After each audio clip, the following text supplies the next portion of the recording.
बिस्मिल्लाहिर्रहमानिर्रहीम अस्सलामुअलैकुम। तो आज की वीडियो में हम देखेंगे कि हैरी पॉटर के पार्ट 4 की स्टोरी में ऐसा क्या है कि लोग इसके इतने दीवाने हैं। तो बगैर टाइम तय किए मूवी में से स्टोरी को निचोड़ के आपके सामने पेश करते हैं। तो मूवी के शुरू में दिखाते हैं कि एक बूढ़े अंकल अपने लिए चाय बना रहे होते हैं कि इन्हें सामने वाली बिल्डिंग के एक कमरे से शोर की आवाज आती है। तो ये देखने के लिए कि शोर की आवाज क्यों आ रही है, ये अंकल लाइट पकड़कर बिल्डिंग के कमरे के पास जाते हैं। तो देखते हैं कि चेयर पर बैठा वोल्डेमॉर्ट पीटर पेटिग्रू और एक जवान लड़के से कह रहा होता है कि जितना जल्दी हो सके हैरी पॉटर को मेरे पास लाओ ताकि उसके खून से मैं दोबारा से ताकतवर बन जाऊं। तो इसके जवाब में पीटर पेटिग्रू और ये जवान लड़का सर झुकाए हुए वोल्डेमॉर्ट से कहते हैं कि जी हजूर, हम ऐसा ही करेंगे। तो ये अंकल ये सब देख ही रहे होते हैं कि एक सांप इन अंकल के पाँव के पास से गुजरते हुए वोल्डेमॉर्ट के पास आकर वोल्डेमॉर्ट को इन अंकल के बारे में सब बता देता है। तो वोल्डेमॉर्ट फौरन बहुत बेदर्दी से इन अंकल को जादू करके मार देता है। और इसी वक्त हैरी पॉटर की अचानक एक झटके से आंख खुल जाती है क्योंकि ये सब हैरी पॉटर अपनी ख्वाब में देख रहा होता है। तो हरमायनी हैरी पॉटर को डरा हुआ देखकर हैरी पॉटर से पूछती है कि हैरी क्या हुआ। तो इसके जवाब में हैरी पॉटर हरमायनी से कहता है कि एक बहुत ही बुरा ख्वाब देखा। फिर हरमायनी हैरी पॉटर और रोन जो के सो रहा होता है इनसे कहती है कि जल्दी तैयार हो जाओ क्योंकि हमें उड़ने वाले झाड़ू पर खेले जाने वाले मैच का वर्ल्ड कप देखने के लिए जाना भी है। तो इसके बाद हैरी पॉटर, रोन और हरमायनी रोन के भाइयों और रोन के डैड के साथ वर्ल्ड कप देखने के लिए जा रहे होते हैं कि इन्हें हॉगवर्ट्स स्कूल का ही एक स्टूडेंट अपने डैड के साथ इन सब से मिलता है जो अपना नाम सेड्रिक बताता है। और फिर ये सब जादू का इस्तेमाल करके एक जगह पहुंच जाते हैं जहां ये उड़ने वाले झाड़ू पर खेले जाने वाले मैच का वर्ल्ड कप देखते हैं। और मैच के खत्म होने के बाद अचानक यहाँ हमला हो जाता है। तो रोन के डैड सबको लेकर यहाँ से भागने लगते हैं और हर तरफ शोर मच जाता है कि भागो भागो, डेथ ईटर्स ने हम पर हमला कर दिया है। और इसी हलचल में जब डेथ ईटर्स सब पर हमला कर रहे होते हैं तो हैरी पॉटर जमीन पर गिर जाता है और बेहोश हो जाता है। काफी देर बाद जब हैरी पॉटर को होश आता है तो हैरी पॉटर इसी जगह पर होता है और डेथ ईटर्स हमला करके यहाँ से चले गए होते हैं। तो हैरी पॉटर को इसी जगह पर वही जवान लड़का नजर आता है जिसको हैरी पॉटर ने अपनी ख्वाब में देखा था, लेकिन हैरी पॉटर इसके चेहरे को देख नहीं पाता। फिर ये जवान लड़का आसमान की तरफ इशारा करते हुए आसमान में एक स्कल और एक सांप का निशान बनाता है। तो इतनी ही देर में सब हैरी पॉटर को यहाँ ढूंढते हुए आ जाते हैं। तो वो जवान लड़का यहाँ से भाग जाता है। ये देखकर हैरी पॉटर बहुत ही हैरान होता है और इतनी ही देर में यहाँ बार्टी नामी एक शख्स भी आ जाते हैं जो एक जादू डिपार्टमेंट के हेड होते हैं। और फिर ये हैरी पॉटर से बहुत ही खौफ में पूछते हैं कि जल्दी बताओ आसमान पर ये निशान किसने बनाया। तो हैरी पॉटर इसके जवाब में कहता है कि ये निशान एक जवान लड़के ने बनाया था जो वहाँ दूर खड़ा था, लेकिन मैंने उसका चेहरा नहीं देखा। फिर हैरी पॉटर पूछता है कि आखिर इस निशान में ऐसा क्या है जो सब इसे इतना ज्यादा खौफजदा है। तो हरमायनी इसके जवाब में हैरी पॉटर से कहती है कि हैरी ये निशान किसी और का नहीं बल्कि वोल्डेमॉर्ट का ही है। फिर हैरी पॉटर उन नकाब पोस्ट डेथ ईटर्स के बारे में पूछता है जिन्होंने यहाँ हमला किया था। तो रोन के डैड हैरी पॉटर से बहुत ही खौफ वाले लहजे में कहते हैं कि हैरी वो डेथ ईटर्स कोई और नहीं बल्कि वोल्डेमॉर्ट के ही वफादार साथी थे। ये सुनकर सब बहुत ही खौफ में मुब्तला हो जाते हैं और फिर सब यहाँ से चले जाते हैं। अगले दिन सब ट्रेन में बैठकर हॉगवर्ट्स जा रहे होते हैं कि ट्रेन में हैरी पॉटर को एक लड़की नजर आती है। दोनों एक दूसरे को देखकर मुस्कुराते हैं और फिर हैरी पॉटर रोन और हरमायनी के साथ ट्रेन के कैबिन में जाकर बैठ जाता है और फिर तीनों आपस में बातें करने लगते हैं। और इसके कुछ ही देर बाद इनकी ट्रेन हॉगवर्ट्स स्कूल में जाकर रुक जाती है और फिर सब बच्चे हॉगवर्ट्स स्कूल के अंदर चले जाते हैं। और फिर हैरी पॉटर, रोन और हरमायनी समेत हॉगवर्ट्स स्कूल के सब बच्चे स्कूल की खिड़कियों से एक बहरी जहाज और एक उड़ने वाली बग्गी को स्कूल के अंदर आता हुआ देखते हैं। इसकी वजह से सब बच्चे बहुत ही ज्यादा एक्साइटेड होते हैं और हर तरफ एक खुशी की लहर फैली होती है। तो इसी एक्साइटमेंट में रोन हैरी पॉटर और हरमायनी से खुशी से कहता है कि ये नजारा हर रोज देखने को नहीं मिलता। इसके बाद हैरी पॉटर समेत सब बच्चे स्कूल के हॉल में जाकर बैठ जाते हैं और स्कूल की हेडमास्टर प्रोफेसर डंबलडोर सबसे खिताब करते हुए कहते हैं कि आज से हॉगवर्ट्स स्कूल एक जादुई टूर्नामेंट की मेजबानी करेगा और इस टूर्नामेंट में 3 स्कूलों के दरमियान आपस में 3 मुकाबले होंगे और हर स्कूल में से एक एक बच्चा सिलेक्ट होगा जो अपने पूरे स्कूल की तरफ से टूर्नामेंट के 3 राउंड्स को खेलेगा। और जिस स्कूल का बच्चा तीनों राउंड्स में जीतेगा तो उस बच्चे की स्कूल की टीम ही इस टूर्नामेंट की विनर होगी। ये सुनकर सब बच्चे बहुत खुश होते हैं। और फिर प्रोफेसर डंबलडोर ये भी कहते हैं क्योंकि इस टूर्नामेंट को 3 स्कूल्स आपस में खेलेंगे जिनमें से एक स्कूल हॉगवर्ट्स भी है तो टोटल टोटल 3 स्कूल्स हैं तो टोटल बच्चे भी 3 ही सिलेक्ट होंगे जो अपने अपने स्कूल की तरफ से इस खतरनाक जादुई टूर्नामेंट के 3 राउंड्स को खेलेंगे और जो बच्चा इस टूर्नामेंट के तीनों राउंड्स को जीतेगा तो वो बच्चा और उस बच्चे की स्कूल की टीम ही इस टूर्नामेंट की विनर होगी। इसके बाद प्रोफेसर डम्बलडोर एक आग से भरा हुआ बर्तन लेकर आते हैं जिसका नाम गोबलेट ऑफ फायर होता है और फिर सब बच्चों से कहते हैं कि ये टूर्नामेंट बहुत ही खतरनाक है और इसमें जान जाने का भी खतरा है, तो इसलिए जिन बच्चों की उम्र 17 साल से कम है वो इस टूर्नामेंट में पार्टिसिपेट नहीं कर सकते और जिनकी उम्र 17 साल से ऊपर है सिर्फ वो ही इस टूर्नामेंट में पार्टिसिपेट करने के लिए इस गोबलेट ऑफ फायर के अंदर सुबह अपना अपना नाम पेज पर लिख कर डालेंगे और फिर ये गोबलेट ऑफ फायर खुद ही 3 स्कूल्स में से एक एक बच्चे को यानी टोटल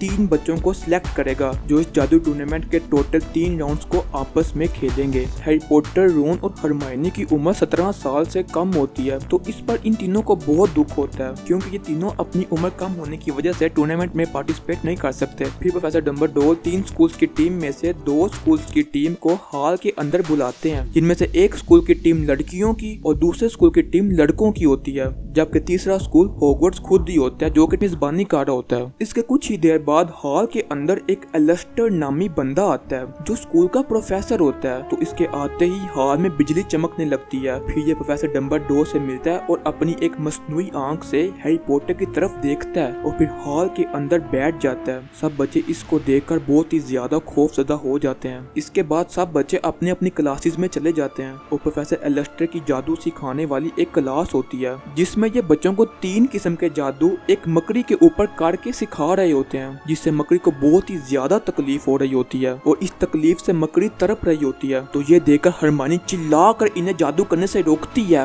और कहती है कि बस करें, आपको नजर नहीं आ रहा कि इस मकड़ी को कितनी तकलीफ हो रही है। तो ये सुनकर प्रोफेसर एलिस्टर मकड़ी के ऊपर जादू करना छोड़ देते हैं और फिर इस मकड़ी को हरमानी की टेबल के सामने रख कर जादू करके मार देते हैं। बहरहाल अगले दिन वो सब बच्चे जिनकी उम्र 17 साल से ऊपर होती है अपना अपना नाम पेज पर लिखकर गोबलेट ऑफ फायर के अंदर डाल देते हैं। हैरी पॉटर, रोन और हरमाइनी की उम्र 17 साल से कम होती है जिसकी वजह से ये तीनों पेज पर अपना अपना नाम लिखकर नहीं डालते। इसके कुछ देर बाद ही प्रोफेसर डम्बलडोर स्कूल के टीचर्स के साथ यहाँ आ जाते हैं और फिर इस गोबलेट ऑफ फायर में से 3 पर्चियां निकालते हैं और फिर इन तीनों पर्चियों को खोल कर सिलेक्ट हुए बच्चों का नाम पढ़ते हैं। तो लड़कों के स्कूल में से क्रूम नामी एक लड़का जबकि लड़कियों के स्कूल में से फ्लर नामी एक लड़की और हॉगवर्ट्स स्कूल में से सेड्रिक नामी एक लड़का सिलेक्ट होता है। सब बच्चे सेड्रिक के लिए बहुत ही ज्यादा तालियां बजाते हैं क्योंकि सेड्रिक हॉगवर्ट्स स्कूल का एक बहुत ही नरम दिल स्टूडेंट होता है जो दूसरों की केयर करता होता है। इसी वजह से सब बच्चे सेड्रिक के सिलेक्ट होने पर बहुत ही ज्यादा खुश होते हैं और बहुत ही ज्यादा तालियां भी बजाते हैं। और इसी दौरान जब सब बच्चे तालियां बजा रहे होते हैं तो गोबलेट ऑफ फायर में से एक और पर्ची खुद ब खुद निकलती है। तो प्रोफेसर डम्बलडोर इस पर्ची को पकड़ लेते हैं। ये देखकर सब बहुत ही ज्यादा हैरान होते हैं कि बच्चे तो सिर्फ 3 ही सिलेक्ट होने थे तो फिर ये चौथी पर्ची क्यों निकली है। बहरहाल प्रोफेसर डम्बलडोर इस पर्ची को ओपन करते हैं तो इस पर हैरी पॉटर का नाम लिखा होता है। ये देखकर प्रोफेसर डम्बलडोर समेत सब बहुत ही ज्यादा हैरान होते हैं और हर बच्चा शोर मचाने लग जाता है कि हैरी पॉटर ने चीटिंग की है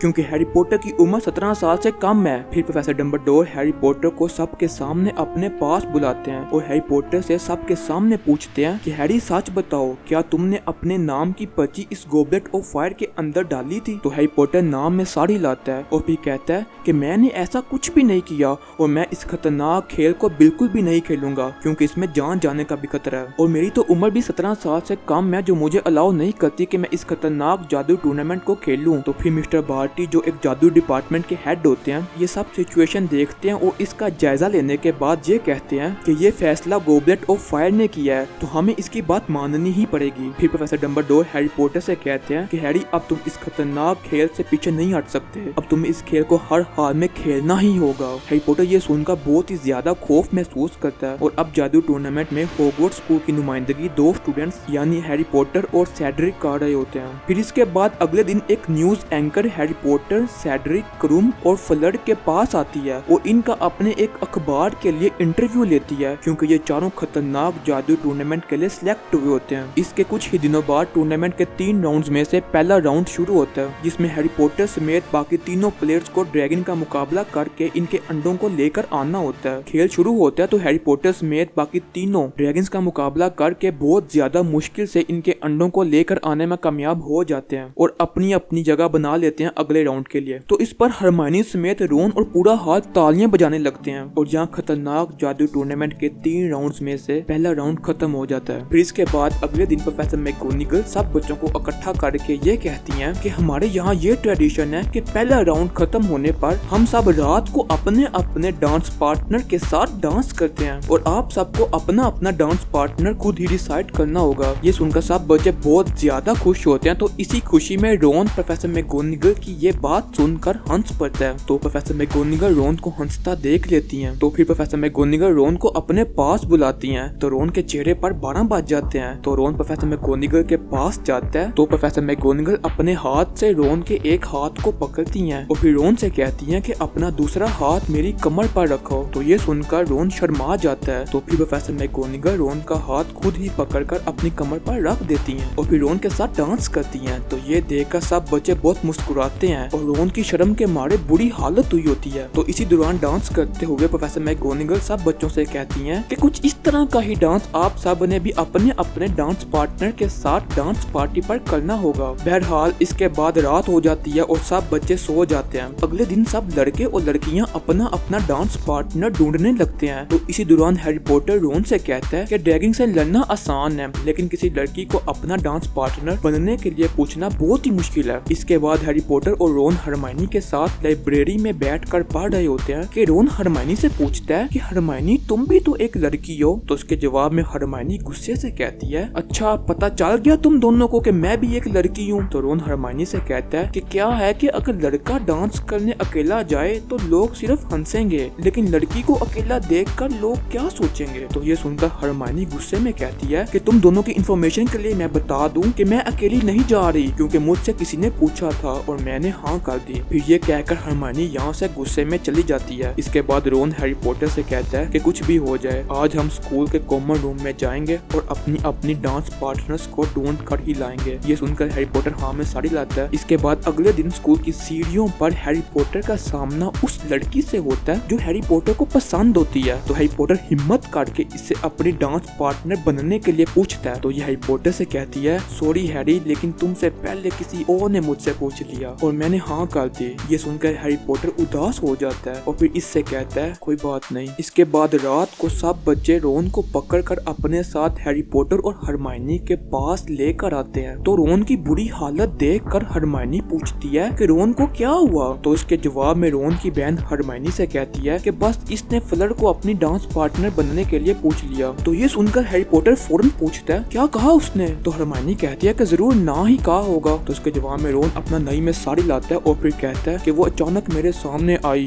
और मैं कंफ्यूज हो गया, खुद को रोक ना सका और उससे पूछ बैठा। ये सुनकर रोन की बहन रोन से कहती है और वो भी चिल्ला कर रोन के वो डर कर भाग गई। फिर हैरी पॉटर रोन से पूछता है कि फिर तुमने क्या किया। तो रोन कहता है कि क्या करता, फिर मैं भी भाग निकला। इसके बाद अगली रात डांस पार्टी शुरू होती है। तो इस डांस पार्टी में हरमाइनी क्रुम के साथ डांस करती है। तो हरमाइनी को क्रुम के साथ डांस करता देखकर रोन और हैरी पॉटर बहुत ज्यादा जेलस होते हैं और इन्हें क्रुम पर बहुत ज्यादा गुस्सा भी आता है। बहरहाल रोन और हैरी पॉटर को भी अपनी अपनी डांस पार्टनर मिल तो गई होती है, लेकिन इन लड़कियों में हैरी पॉटर और रोन दोनों को ही कुछ खास दिलचस्पी नहीं होती। तो रोन और हैरी पॉटर इन दोनों के साथ डांस भी नहीं करते, बस एक जगह बैठकर हरमाइनी को क्रुम के साथ डांस करता देखकर उदास होते रहते हैं। पार्टी खत्म होने के बाद रोन हरमाइनी से इस बारे में बात करता है कि तुम क्रुम के साथ क्यों डांस कर रही थी। तो रोन की ये बात सुनकर हरमाइनी की आंखों में आंसू आ जाते हैं। तो फिर हरमाइनी रोते हुए कहती है कि आइंदा मुझे तुम सबसे पहले ही पूछ लेना, सबको पूछ लेने के बाद नहीं। ये सुनकर हैरी पॉटर रोन को लेकर यहाँ से निकल जाता है। तो हरमाइनी चिल्लाकर रोन से कहती है कि रोन तुमने मेरी सारी शाम बर्बाद कर दी। और फिर हरमाइनी सीढ़ियों पर बैठकर रोने लगती है और इसी सीढ़ियों पर कुछ और लड़कियां भी हरमाइनी की तरह ही रो रही होती हैं। इसके बाद रात को सब सो जाते हैं और हैरी पॉटर को ख्वाब में वोल्डेमॉर्ट और एक कब्रिस्तान नजर आता है। तो ये देखकर हैरी पॉटर की आंख एकदम खुल जाती है। इसके बाद सुबह होती है तो हरमाइनी हैरी पॉटर से बातें करते हुए हैरी पॉटर को अगले 2 राउंड्स के लिए हौसला देती है और हैरी पॉटर से कहती है कि हैरी अपना ख्याल रखना क्योंकि मुझे तुम्हारी फिक्र है। इसके बाद दूसरा राउंड शुरू होता है जो समुंदर से रिलेटेड होता है। ये राउंड भी हैरी पॉटर, सेड्रिक, क्रुम और फ्लड पास करके तीसरे तीसरे और आखिरी राउंड के लिए सिलेक्ट हो जाते हैं। इस राउंड के खत्म होने के बाद मिस्टर बार्टी हैरी पॉटर से मिलते हैं, तो इसी दौरान प्रोफेसर एलेस्टर भी यहाँ आ जाते हैं और इन दोनों से बातें करने लगते हैं और बातों के दौरान इनकी जुबान सांप की जुबान की तरह हिलती है। तो ये देखकर मिस्टर बार्टी बहुत ज्यादा हैरान होते हैं और फिर यहाँ से चले जाते हैं। अगले दिन मिस्टर बार्टी मरे हुए मिलते हैं, जिससे पूरे स्कूल में एक खौफ की लहर फैल जाती है और फिर प्रोफेसर डंबलडोर सबको अलर्ट रहने का कहते हैं। फिर इसके बाद एक दिन हैरी पॉटर को प्रोफेसर डंबलडोर से मालूम होता है कि वो जवान लड़का जिसे हैरी पॉटर ने अपनी ख्वाब में देखा था और जिसने आसमान में एक स्कल और एक सांप का निशान बनाया था जो कि वोल्डेमॉर्ट का निशान था, वो जवान लड़का कोई और नहीं बल्कि मिस्टर बार्टी का ही बेटा है। लेकिन मिस्टर बार्टी ने इसे आज से कुछ सालों पहले वोल्डेमॉर्ट का वफादार साथी होने की वजह से अज़्काबान जेल में कैद करवा दिया था और इस तरह की सूरत हाल में मिस्टर बार्टी की मौत ने सबको बहुत ज्यादा खौफजदा किया हुआ था। इसके बाद अगले दिन टूर्नामेंट का तीसरा और आखिरी राउंड शुरू होने लगता है। तो इससे पहले प्रोफेसर डंबलडोर सबको इस खेल को समझाते हुए कहते हैं कि टूर्नामेंट की ट्रॉफी को भूल भुलैया में कहीं छुपा दिया गया है और जो भी भूल भुलैया में ट्रॉफी को सबसे पहले ढूंढ कर हाथ लगाएगा वो ही इस टूर्नामेंट का विनर होगा। और फिर इन चारों यानी हैरी पॉटर, सेड्रिक, क्रूम और फ्लड को इस भूल भुलैया के अंदर भेज दिया जाता है और इन चारों के अंदर जाते सार ही ये भूल भुलैया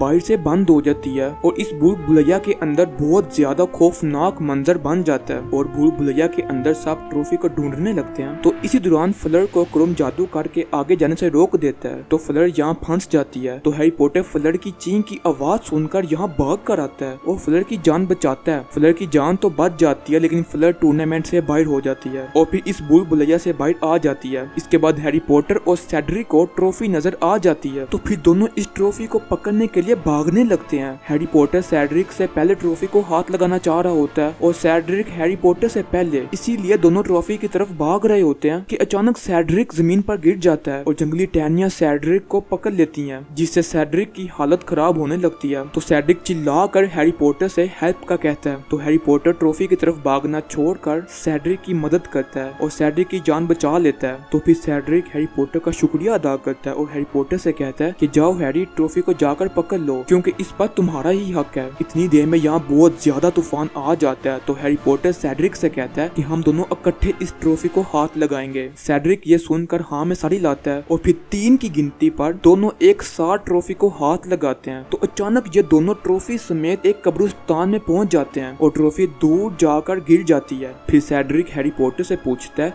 कि तुम ठीक हो ना हैरी? तो हैरी पॉटर हाँ में साड़ी लाता है और फिर सेड्रिक से कहता है कि ये हम कहाँ हैं? तो हैरी पॉटर इस कब्रिस्तान को देखता है, फिर सेड्रिक से डरते हुए कहता है कि इस कब्रिस्तान को मैंने अपनी ख्वाब में देखा था, जरूर कुछ गड़बड़ है। फिर हैरी पॉटर को एक कब्र नजर आती है जिस पर टॉम रिडली का नाम लिखा होता है। तो ये देखकर हैरी पॉटर फौरन सेड्रिक से डरे हुए लहजे में कहता है कि सेड्रिक, हमारी जान को यहाँ खतरा है, हमें फौरन ट्रॉफी को हाथ लगाकर यहाँ से निकलना होगा। तो इसी दौरान यहाँ पीटर पेटिग्र्यू हाथ में एक कमजोर बच्चे को लिए आता है और ये कमजोर बच्चा कोई और नहीं बल्कि वोल्डेमॉर्ट ही होता है। तो इसको देखकर हैरी पॉटर के माथे पर लगे निशान में दर्द होने लगता है। तो हैरी पॉटर चिल्लाकर सेड्रिक को ट्रॉफी के पास जाने का कहता है। तो सेड्रिक फौरन अपनी जादुई स्टिक निकाल कर पीटर पेटिग्र्यू और वोल्डेमॉर्ट की तरफ करता है और इनसे चिल्लाकर कहता है कि तुम कौन हो और हमसे क्या चाहते हो? तो वोल्डेमॉर्ट कमजोर आवाज में पीटर पेटिग्र्यू से कहता है कि मार दो इसे।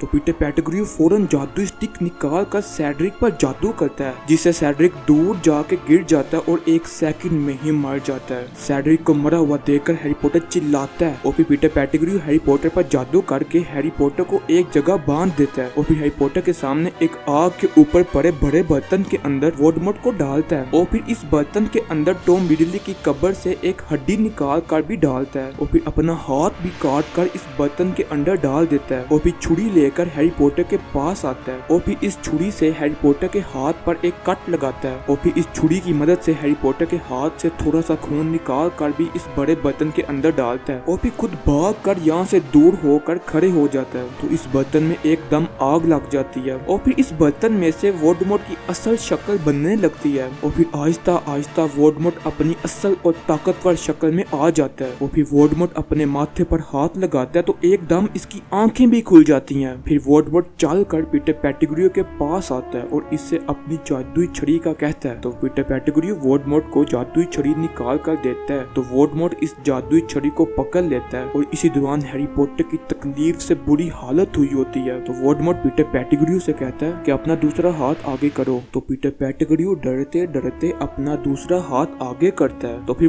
वोल्डेमॉर्ट इसके हाथ पर बने एक सांप के निशान पर अपनी जादुई स्टिक रखता है तो इससे आसमान पर एक स्कल और एक सांप का निशान बनता है और इसमें से बहुत ज्यादा डेथ ईटर्स निकलकर वोल्डेमॉर्ट के पास आकर सर झुकाकर खड़े हो जाते हैं और इन्हीं वोल्डेमॉर्ट के वफादार डेथ ईटर्स में मैलफॉय का डैड भी होता है। फिर वोल्डेमॉर्ट अपने इन वफादारों पर गुस्सा होता है कि इन्होंने 13 सालों में वोल्डेमॉर्ट को ढूंढने की कोशिश क्यों ना की। इसके बाद वोल्डेमॉर्ट पीटर पेटिग्रू के कटे हुए हाथ पर जादू करके दोबारा से एक नया हाथ बना देता है तो इस पर पीटर पेटिग्रू वोल्डेमॉर्ट का बहुत ज्यादा शुक्रिया अदा करता है। इसके बाद वोल्डेमॉर्ट सेड्रिक की लाश के पास आकर अपना पाँव सेड्रिक के मुंह पर रखता है और फिर कहता है कि बेचारा बेकार में ही मारा गया। ये देखकर हैरी पॉटर चिल्लाकर वोल्डेमॉर्ट से कहता है कि उसको छुओ मत। फिर वोल्डेमॉर्ट बंधे हुए हैरी पॉटर की तरफ देखता है और कहता है ओ हैरी मैं तो भूल ही गया कि तुम यहाँ हो। फिर वोल्डेमॉर्ट हैरी पॉटर के पास आता है और हैरी पॉटर से कहता है कि लोगों का कहना है कि आजकल तुम उतने ही मशहूर हो गए हो जितना कि मैं हूँ। फिर हैरी पॉटर की आंखों की तरफ गुस्से से देखते हुए कहता है कि वो बच्चा जो बच गया था इसी झूठ से तुम मशहूर हो गए हो ना हैरी।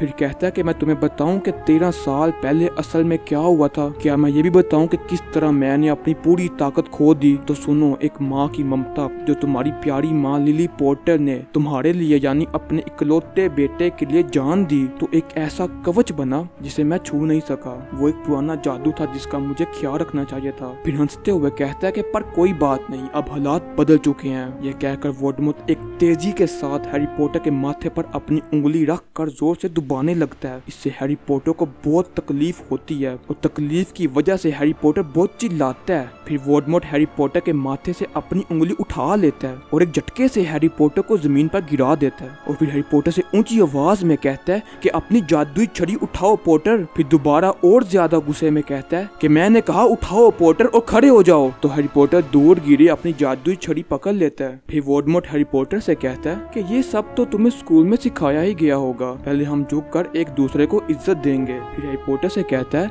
कि चलो ना हैरी, रूल्स को फॉलो करो। प्रोफेसर डंबलडोर कभी भी नहीं चाहेंगे कि तुम तहजीब को भुला दो। हैरी पॉटर वोल्डेमॉर्ट के सामने नहीं झुकता तो वोल्डेमॉर्ट जादू की मदद से हैरी पॉटर के सर को जबरदस्ती अपने सामने झुका देता है तो इससे हैरी पॉटर को बहुत ज्यादा दर्द होने लगती है। फिर वोल्डेमॉर्ट हैरी पॉटर को जमीन पर गिरा कर जादू की मदद से तकलीफ देने लगता है। इससे हैरी पॉटर को इतनी ज्यादा दर्द हो रही होती है कि हैरी पॉटर मछली की तरह तड़पने लगता है। फिर वोल्डेमॉर्ट हैरी पॉटर के पास आकर कहता है कि आज मैं तुम्हें खत्म कर दूंगा और आज के बाद कोई भी मेरी ताकत पर सवाल नहीं उठाएगा और आज के बाद तुम्हारे नाम का जिक्र सिर्फ इसलिए होगा कि किस तरह तुमने मुझसे मौत की भीख मांगी और मैंने तुम्हें मार दिया। फिर वोल्डेमॉर्ट हैरी पॉटर को जादू की मदद से अपने सामने खड़ा करता है और फिर हैरी पॉटर के ऊपर जादू से हमला करना शुरू करता है। तो हैरी पॉटर वोल्डेमॉर्ट के जादू से बचने के लिए एक पत्थर के पीछे छुप जाता है। तो वोल्डेमॉर्ट ये देखकर चिल्ला कर कहता है कि मुझसे छुपो मत पॉटर, मैं चाहता हूँ कि जब मैं तुम्हें मारूं तो मैं तुम्हारी आंखों में मौत का खौफ देख सकूं। तो हैरी पॉटर ये सुनकर हिम्मत करके पत्थर के पीछे से बाहर निकल आता है और वोल्डेमॉर्ट के सामने आकर लड़ने के लिए खड़ा हो जाता है और फिर वोल्डेमॉर्ट के ऊपर अपनी जादुई छड़ी से हमला करता है। तो दूसरी तरफ से वोल्डेमॉर्ट भी अपनी जादुई छड़ी से हैरी पॉटर पर हमला करता है कि दोनों की ताकतें आपस में टकरा रही होती हैं कि वोल्डेमॉर्ट अपने साथियों से कहता है कि कोई भी दरमियान में नहीं आएगा, इसे मैं खुद मारूंगा। तो वोल्डेमॉर्ट का जादू हैरी पॉटर के जादू से इतना ज्यादा ताकतवर होने की वजह से हैरी पॉटर को मारने ही लगता है कि अचानक यहाँ हैरी पॉटर के मॉम, डैड और सेड्रिक की रूहें आ जाती हैं और फिर हैरी पॉटर के डैड की रूह हैरी पॉटर से जल्दी जल्दी कहती है कि हैरी, इससे पहले कि वोल्डेमॉर्ट का जादू तुम्हें मार दे तुम्हें जल्दी से ट्रॉफी को हाथ लगाकर यहाँ से निकलना होगा, हमारे पास वक्त बहुत ही कम है, तुम समझ रहे हो ना, तो फिर तैयार हो जाओ। फिर सेड्रिक की रूह हैरी पॉटर से कहती है कि हैरी, मेरे जिस्म को अपने साथ ले जाना और इसे मेरे डैड को दे देना। फिर हैरी पॉटर की मोम की रूह हैरी पॉटर से कहती है कि बेटा तुम तैयार हो ना, छोड़ दो इसे। फिर यह कहकर हैरी पॉटर के मोम, डैड की रूहें वोल्डेमॉर्ट पर हमला कर देती हैं और हैरी पॉटर जल्दी से जादू करना छोड़कर सेड्रिक की लाश को पकड़कर दूर पड़ी ट्रॉफी पर जादू करके इसे अपने पास खींच लेता है और जल्दी से इस ट्रॉफी पर हाथ लगाता है। तो हैरी पॉटर सेड्रिक की लाश समेत ट्रॉफी को हाथ लगाने की वजह से यहाँ से गायब हो जाता है। ये देखकर वोल्डेमॉर्ट बहुत ज्यादा गुस्से में शोर मचाता है और चिल्लाता है कि हैरी पॉटर फिर बच गया।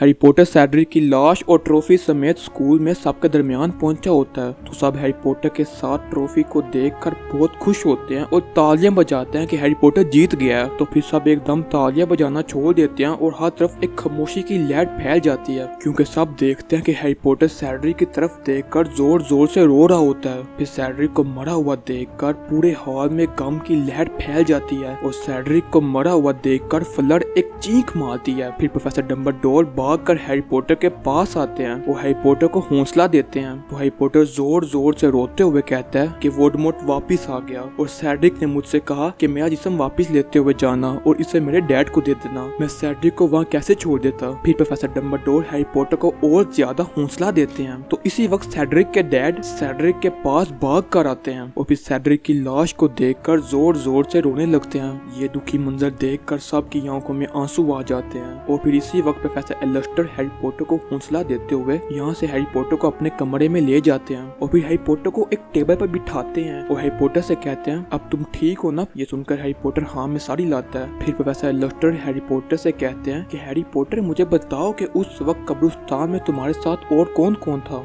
ये सुनकर हैरी पॉटर बहुत ज्यादा हैरान होता है और फिर कहता है पर मैंने तो आपको कब्रिस्तान के बारे में कुछ नहीं बताया प्रोफेसर, फिर आपको ये कैसे पता। ये सुनकर प्रोफेसर एलिस्टर हैरी पॉटर से हंसते हुए कहते हैं कि हैरी वो मैं ही था जिसने तुम्हारा नाम गोबलेट ऑफ फायर में डाला और मैंने ही जादू करके तुम्हें वोल्डेमॉर्ट के पास कब्रिस्तान में पहुंचाया ताकि वोल्डेमॉर्ट को तुम्हारे खून से ताकत मिले। ये सुनकर हैरी पॉटर गुस्से में इसे धोखेबाज कहता है। तो फिर एलिस्टर हंसता है। वो हैरी पॉटर से कहता है कि पॉटर मैं अपने मकसद में कामयाब भी हो गया और अब वोल्डेमॉर्ट के खून में तुम्हारा खून शामिल है। फिर एलिस्टर जादू करके हैरी पॉटर को मारने ही लगता है कि अचानक यहाँ प्रोफेसर डंबलडोर, प्रोफेसर मैगोनिगल और प्रोफेसर स्नेप आ जाते हैं और फिर जादू करके एलिस्टर को जमीन पर गिरा देते हैं और इससे पूछते हैं क्या असर एलिस्टर इसी कमरे में है। ये इस बारे में कुछ नहीं बताता। फिर प्रोफेसर डंबलडोर को इसी कमरे में एक बड़ा सा डब्बा नजर आता है और जब इस डब्बे को खोला जाता है तो इसमें असर एलिस्टर मौजूद होते हैं। फिर प्रोफेसर डंबलडोर इस फराडिया के पास आते हैं और इससे पूछते हैं कि बताओ तुम कौन हो। फिर इसकी शक्ल अचानक चेंज होने लगती है और ये एक जवान लड़के की शक्ल में आ जाता है और ये जवान लड़का वही होता है जिसको हैरी पॉटर ने अपने ख्वाब में देखा था और ये जवान लड़का मिस्टर बार्टी का बेटा ही होता है जिसको अज़्काबान जेल में कैद करवाया गया था। फिर ये जवान लड़का हंसता है जो कि वोल्डेमॉर्ट का वफादार होता है और फिर कहता है कि वोल्डेमॉर्ट वापिस आ गए और अब तुम सब कुछ नहीं कर सकते। फिर प्रोफेसर डंबलडोर स्नेप से कहते हैं कि अज़्काबान में खबर बेचो कि एक कैदी फरार है और ये वो जान ही गए होंगे। ये कहकर प्रोफेसर डंबलडोर स्कूल के हॉल में सबके सामने आकर दुखी लहजे में कहते हैं कि आज हमने अपने एक बहुत ही प्यारे साथी सेड्रिक को खो दिया। फिर अपनी चेयर से खड़े होकर कहते हैं कि सेड्रिक एक बहुत ही मेहनती और एक नेक दिल इंसान था और सबसे खास बात कि वो एक अच्छा और मुखलस दोस्त था। ये सुनकर सबकी आंखों में आंसू आ जाते हैं। इसके बाद रात को प्रोफेसर डंबलडोर हैरी पॉटर के कमरे में हैरी पॉटर के पास जाते हैं और फिर हैरी पॉटर से कहते हैं कि हैरी इस साल मैंने तुम्हें बहुत बड़े खतरे में डाल दिया था, इसके लिए मुझे माफ कर देना। तो फिर हैरी पॉटर प्रोफेसर डंबलडोर से कहता है कि प्रोफेसर कब्रिस्तान में एक वक्त ऐसा आया था कि जब मेरी और वोल्डेमॉर्ट की ताकतें आपस में टकराई थी। ये सुनकर प्रोफेसर डंबलडोर हैरी पॉटर से पूछते हैं कि हैरी क्या तुमने उस वक्त अपने मॉम डैड को देखा। तो ये सुनकर हैरी पॉटर हाँ में साड़ी लाता है और फिर प्रोफेसर डंबलडोर हैरी पॉटर से कहते हैं कि कोई भी जादू मरे हुए लोगों को जिंदा नहीं कर सकता। फिर कहते हैं कि मुश्किलों से बड़ा वक्त आने वाला है और हमारे पास सिर्फ दो रास्ते होंगे, एक सही और एक आसान। हैरी पॉटर ये सुनकर उदास हो जाता है। तो प्रोफेसर डंबलडोर हैरी पॉटर के कंधों पर हाथ रखकर हैरी पॉटर से कहते हैं कि याद रखना तुम अकेले नहीं हो, हम सब तुम्हारे साथ हैं। फिर प्रोफेसर डंबलडोर हैरी पॉटर को प्यार करते हैं और यहाँ से चले जाते हैं। इसके बाद स्कूल में से बाकी दोनों स्कूल्स की टीम यहाँ से जाने लगती है। तो क्रुम हरमाइनी के पास आकर हरमाइनी को अलविदा करता है और फिर दोनों स्कूल की टीम हॉगवर्ट्स स्कूल से जा रही होती है। तो सब इनको अलविदा करते हैं और ये टीम यहाँ से खुशी खुशी चली जाती है। यहाँ हॉगवर्ट्स स्कूल का एक और साल मुकम्मल हो गया होता है। तो हैरी पॉटर समेत रोन और हरमाइनी और बाकी सब बच्चे अपने अपने घर जाने लगते हैं। तो जाने से पहले हैरी पॉटर, रोन और हरमाइनी एक दूसरे से मिलते हैं। तो हरमाइनी इनसे कहती है इस बार चिट्ठी जरूर लिखना। फिर रोन की तरफ देखते हुए पूछती है कि लिखोगे ना। तो रोन मजाक करते हुए कहता है कि किसी भी कीमत पर नहीं। फिर हरमाइनी हैरी पॉटर से कहती है हैरी तुम तो लिखोगे ना। तो हैरी पॉटर मुस्कुराते हुए कहता है कि हाँ हर हफ्ते। फिर तीनों हंसते हैं और बाहर की तरफ टीम्स को जाता हुआ देखने लगते हैं और यहाँ मूवी की स्टोरी के साथ साथ मूवी का भी एंड हो जाता है। बाय द वे मिल रहे होंगे आपको इंशाल्लाह हैरी पॉटर के पार्ट 5 में। अपना बहुत ज्यादा ख्याल रखिएगा।